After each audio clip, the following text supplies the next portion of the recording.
Anytime you build a custom gingerbread house, the very first step is to make a paper template of the intended design. The template allows you to test the stability of your structure, as well as to plan for its decorations.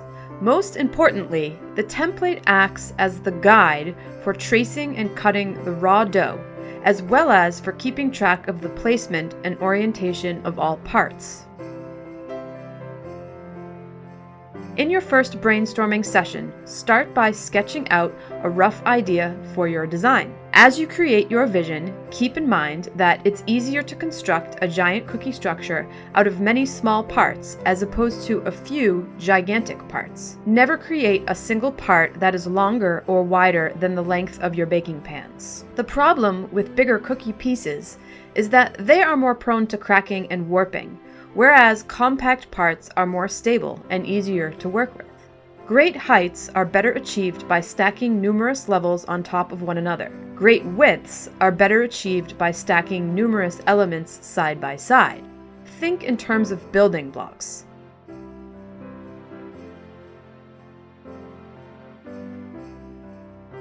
When it comes to ground floor levels, don't worry about floor pieces. Your platform or platter will act as the floor. When it comes to all levels above the ground floor, a single cookie piece that doubles as both ceiling and floor should go in between the walls. I recommend giving this piece overhang beyond where the walls of the paper template meet. This will ensure that in the end, every cookie wall is supported. If you don't allow for this margin of error, you might end up with a gap between your ceilings and walls.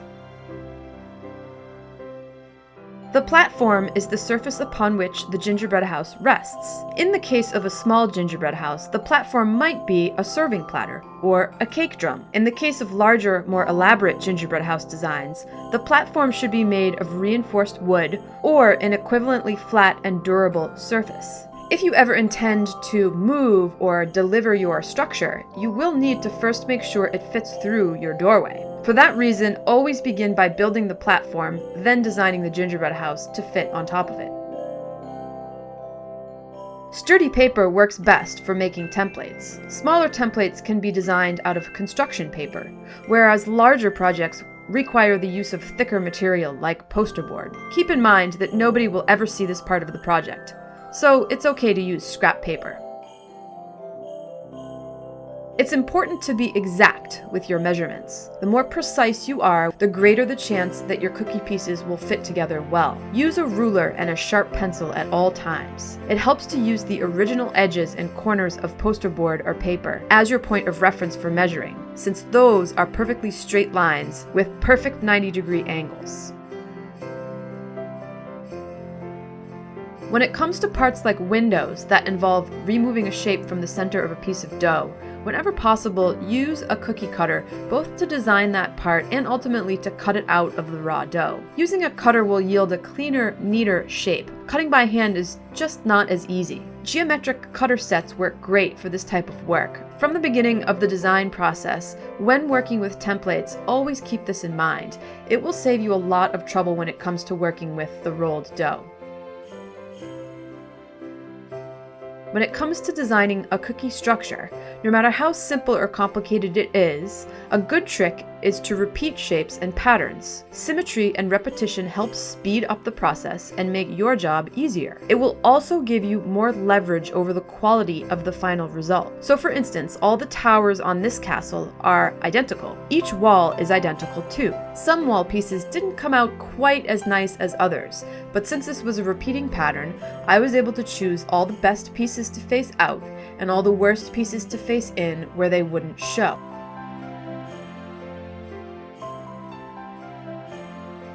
Once you have picked a repeating part, you have the option to trace that part instead of measuring it with a ruler and pencil. This is especially helpful for parts that are tapered or that have elements that are tedious to measure. When it comes to repeating parts, always count the total number needed and notate that number on a piece of paper. That way, even if you lose track of one or more of the template pieces, you will still create the right quantity of each part. Some elements of a template may not ever be used for tracing actual cookie parts. These elements are just for show, for testing out the visual appeal of the design. For instance, all the turrets on this castle were made from caramels and icing. However, I made a template for each one. It was the same case for the round towers. Those were made out of rice treats and small gingerbread tiles. Those templates were only made for my own reference, and so the client could approve the design. Every single part of a design should have its own individual template for tracing. That includes doors and window backings. This is necessary so that you don't forget to make any one piece.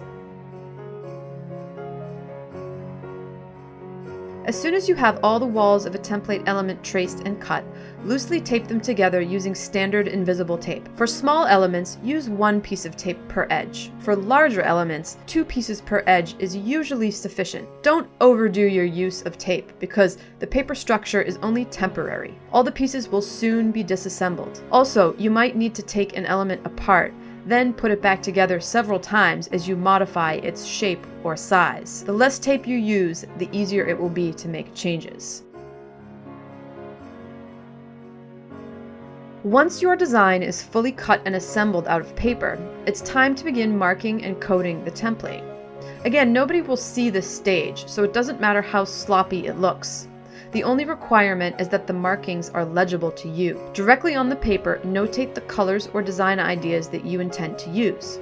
Trace where the elements, like chimneys or doors, are intended to go. Then you won't have to decorate the wall or roof parts that will be covered by those elements. Sketch up arrows onto the wall pieces, so you don't accidentally decorate or assemble a piece upside down. Here is my coding system for keeping track of all the pieces in a gingerbread house. First, create a new sketch of your design based on the 3-dimensional model that stands before you. Then, identify the major elements of that design. In this example, there are 5 side-by-side towers. Working from left to right, I've assigned a letter to each tower. That letter represents the first digit in each piece's code. That means that every template piece in stack A begins with the letter A, and every template piece in stack E begins with the letter E. The second digit represents the vertical orientation of each piece. So in stack A, there is A1, the first level, A2, the second level, A3, the roof, and A4, the chimney. The third digit indicates the orientation of the piece. F for front-facing, B for back-facing, L for left-facing, or R for right-facing. The floor-ceiling pieces get coded with slashes representing the levels that they are in between. So for instance, the ceiling of A1, which is also the floor of A2, is coded A1/2 because it is part of stack A between levels 1 and 2. Likewise, the ceiling of A2, which is also the floor of A3, is coded A2/3. Before disassembling the template, photograph it from every single angle. Capture close-up photos so that you will be able to read all the codes and see all the markings and details. This is especially critical when it comes to keeping track of giant structures that involve many parts. Once you take the structure apart, it will turn into a pile of 2-dimensional templates, and you may forget some of the elements or details you envisioned. If and when you forget about the orientation or role of any part of your template, you can use the photographs as a visual reference for the design. I find this especially handy during the decorating stage, at which point I tend to add details and make changes. Going back to the photographs helps me determine what kind of color and design changes I can get away with making, without clashing with the surrounding colors and themes. This concludes the video on paper templates and coding.